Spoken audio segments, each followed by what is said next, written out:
Assalamualaikum anak-anak, selamat pagi semuanya. Gimana kabar hari ini? Siapa yang semangat belajar?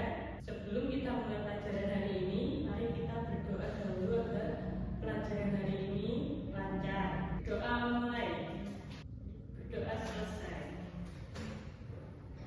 Coba kalian perhatikan, sekitar kita ada meja dan batu. Apakah meja ini bisa bergerak?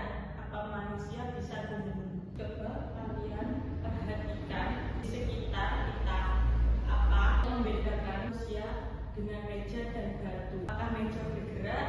Apakah manusia bisa tumbuh? Nah, dari pertanyaan tadi, hari ini kita akan belajar tentang ciri-ciri makhluk hidup. Setelah pembelajaran hari ini, kalian diharapkan bisa menyebutkan dan menjelaskan ciri-ciri makhluk hidup serta membedakannya dengan benda mati.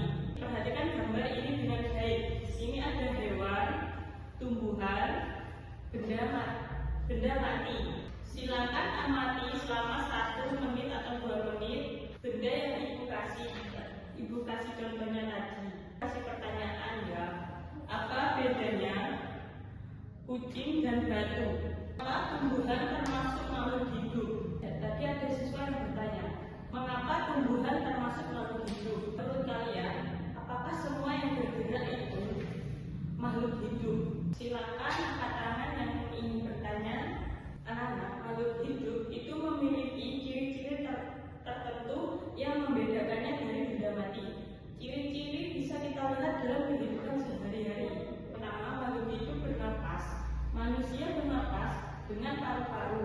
Hewan juga, sedangkan tumbuhan bernafas dengan stomata di daun. Yang kedua, makhluk hidup bergerak. Manusia berjalan, hewan berlari, dan tumbuhan bergerak. Walaupun tidak terlihat jelas, misalnya bunga yang mekar. Yang ketiga, makhluk hidup tumbuh dan berkembang. Contohnya bayi tumbuh menjadi anak, lalu menjadi dewasa. Yang keempat, makhluk hidup membutuhkan makanan. Manusia makan nasi, hewan memakan tumbuhan atau hewan lainnya. Sedangkan tumbuhan membuat makanan sendiri melalui fotosintesis. Kelima, makhluk hidup berkembang biak, tujuannya agar tidak punah. Coba siapa yang bisa memberi contoh makhluk hidup di sekitar rumah? Tuliskan poin penting ciri-ciri makhluk hidup di buku kalian.